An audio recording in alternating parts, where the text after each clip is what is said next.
días a Manuel Ibarra, pero me dicen por acá que anda teniendo un poco de problemas con su conexión.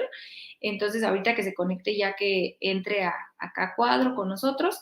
Pero yo pues les voy a platicar un poco sobre lo que pasó. Esto pues obviamente fue noticia esta semana, pero no la abordé porque quería yo que platicáramos estos tres temas con Manuel Ibarra, pero ahorita que se conecte le damos la bienvenida. La Suprema Corte esta semana dio pasaron tres cosas muy, muy importantes.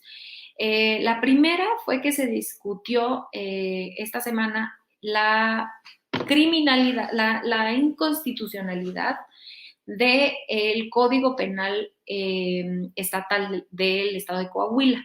El Código de Coahuila criminalizaba el aborto desde la concepción y esto acabó llevando hasta la Suprema Corte, y la Suprema Corte lo debatió en términos de ¿se debe encarcelar a las mujeres o no? Aquí quisiera yo ser muy clara en qué es lo que se debatió en la Suprema Corte, porque no se despenalizó, no se ha despenalizado el aborto. Lo que sucedió fue que la Suprema Corte, 8 ministros y ministras, dijeron que meter a la cárcel a una mujer por abortar era inconstitucional. Eso es lo que sucedió.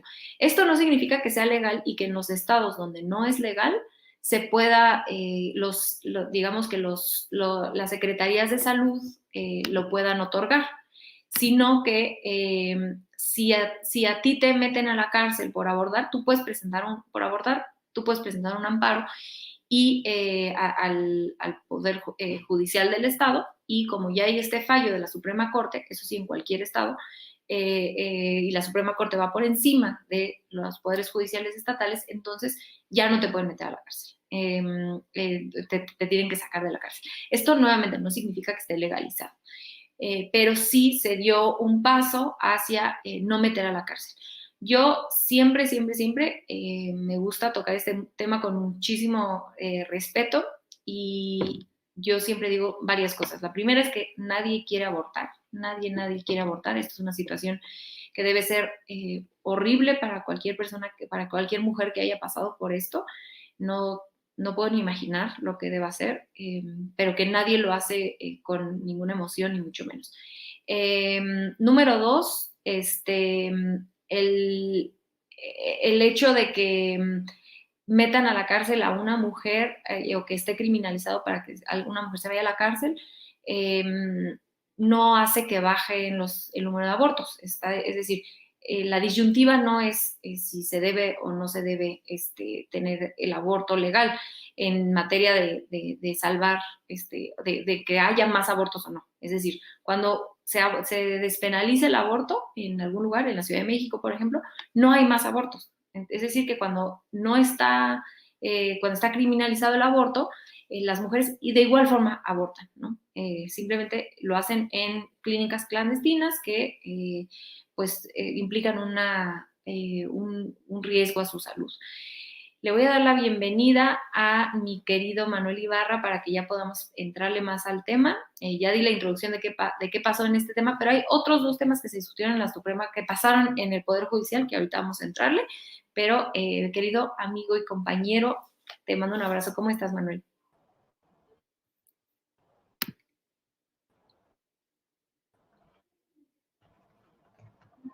¿Nos escuchas?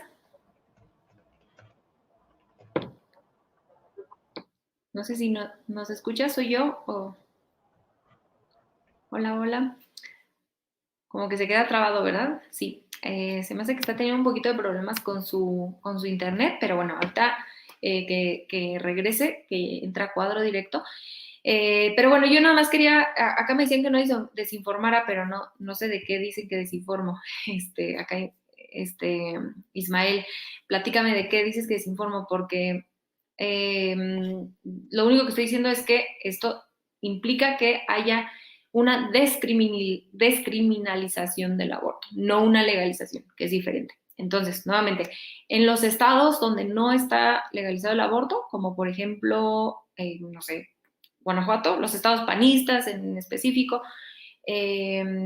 en esos estados no, donde está penalizado el aborto, no los institutos locales de salud y ni los federales no pueden ofrecer el servicio así nada más. Eso no lo pueden hacer. Simplemente si tú abortas y alguien te acusa, ay, esta persona, esta mujer abortó, ya no te pueden meter a la cárcel por eso. Entonces, por acá leí un comentario que decía, yo no estoy a favor del aborto, pero tampoco estoy a favor de que metan a las mujeres a la cárcel, ¿no? Y yo creo que es el sentimiento de la mayoría de los mexicanos, ¿no? Yo creo que nadie estamos a favor del aborto. No, yo no conozco a nadie que esté a favor del aborto. Simplemente no creemos que se deba meter a las mujeres a la cárcel por esto, ¿no? Sobre todo que luego tenemos personajes como Felipe Calderón fuera, después de todas las fechorías que hicieron, ¿no? Y que estemos llenando las cárceles de mujeres por tomar estas decisiones, es pues algo que no parece muy justo, ¿no? Y bueno, gracias Ismael, acá nos dice que ya se aclaró. Y bueno, otras dos cosas, ahorita vamos a entrar más al tema, si ya entra mi querido Manuel, eh, pero también les quería informar, les quería platicar que la Suprema Corte, bueno, el ministro Saldívar, que yo considero al ministro Saldívar uno de los mejores funcionarios públicos que tenemos, a mí sinceramente me duele que ya se esté yendo, me duele que se le acabe su periodo porque es un grandísimo procurador de la justicia, ¿no? O sea, no procurador como el puesto de la fiscalía ahora, ¿no? Sino genuinamente es alguien que procura que la justicia impere por encima de las cosas, ¿no? Y de hecho, si ustedes ven el argumento legal que da el ministro Saldívar sobre el aborto, él dice, y lo cito, y me parece una gran frase, él dice, en lo sustantivo, es decir, en la realidad, en lo sustantivo, la criminalización del aborto lo que significa es una criminalización a las mujeres pobres. Y creo que esto es muy importante, porque aquí recordarle al amable público que nos ve que las mujeres ricas ni dejan de abortar, ni se van a la cárcel, ni mucho menos se van a un aborto clandestino que pueda tener algún tipo no sé, problemas de salud, ¿no? O que ponga en riesgo su salud. ¿Quiénes son las mujeres que acaban teniéndose que enfrentar a estas situaciones de cárcel o abortos inseguros o maternidades forzadas? Son las mujeres pobres. Y eso es lo que argumentó el ministro Saldívar. Él decía justamente esto. Al final de cuentas, esto no es una ley, la criminalización no es una ley que afecte a todas las mujeres por igual. Esta ley solamente afecta a las mujeres pobres y eso no es algo que podamos nadie decir es justicia.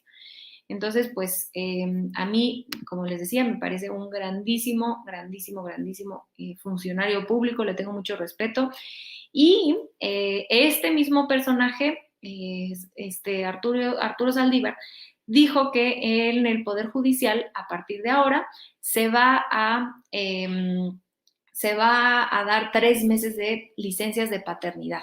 3 meses de licencia de paternidad. Las mujeres en México tenemos 3 meses de licencia de maternidad, pero los hombres solamente tienen 5 días. Antes de la cuarta transformación solo tenían 1, se incrementó a 5, pero 5 no es suficiente. Entonces, el ministro Saldívar dijo, nosotros vamos a poner el ejemplo en el Poder Judicial y vamos a dar 3 meses de paternidad. Esto es positivo por miles de cosas, pero antes de que entremos a las cosas positivas, ya me dicen que ya está Manuel Ibarra por teléfono. Querido, ¿cómo estás? Y así ya nos metemos a platicar del tema.